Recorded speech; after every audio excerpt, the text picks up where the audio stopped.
everyone! Did you know that vocalization in dogs is a very widespread problem and is one of the most common reasons why dogs are rehomed? Hi, I'm Adelaide from theconfidentcanine.com and I teach dog owners how to train and understand their dogs. If you haven't already, click on the subscribe button below and don't forget to press the bell icon to be notified of all my latest dog training tips. If this is something you've noticed with your young dog, it's important to be patient and consistent. At first, the behaviour that you're ignoring, the barking, may become louder and more continuous.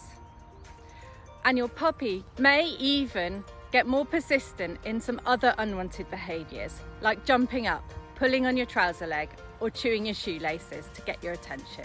It's important to be consistent and very patient. We are teaching the dog the new boundaries, which does take time. Once established though, your dog will understand that barking gets them nowhere. And on the flip side, when they're quiet, they get reinforced. This is called capturing calmness. So when you notice your dog barking, ignore them. And as soon as they stop barking, wait 3 to 5 seconds before offering them praise. This means that the dog doesn't associate the barking with getting your attention. Excited barking. You may have noticed your dog start to bark when you're playing with them. This is totally normal. It's their way of vocalizing how happy and excited they are. You might have noticed some dogs start to bark when you get their food ready. The clink of the bowl is enough to set them off. They're just looking forward to their mealtime. Or if you take the harness or the lead off the hook, that's also a common time where dogs start to bark. If this is a problem for you and happens frequently, the method you need to approach is called desensitization. If you'd like some guidance on this, my one-to-ones go more in depth and you can certainly get in touch on theconfidentcanine.com. The third most common type of barking is territorial barking, whether this be in the house or in the garden. We've all been around dogs that have suddenly heard something and rushed out barking their heads off at the fence or the window. If your dogs rush straight out into the garden, my number one top tip is recall. Get them back inside. If they're inside, get them into another room. If your recall isn't good enough to do this, then it needs more work.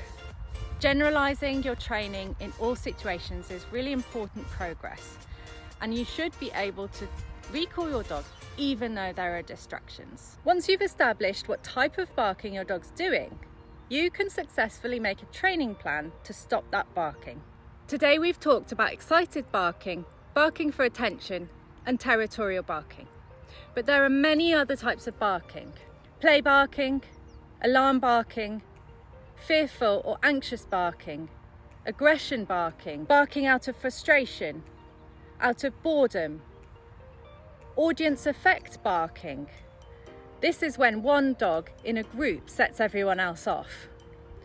And of course, in our elderly dogs, sometimes barking can be a sign of dementia or cognitive dysfunction. This covers the most common types of barking.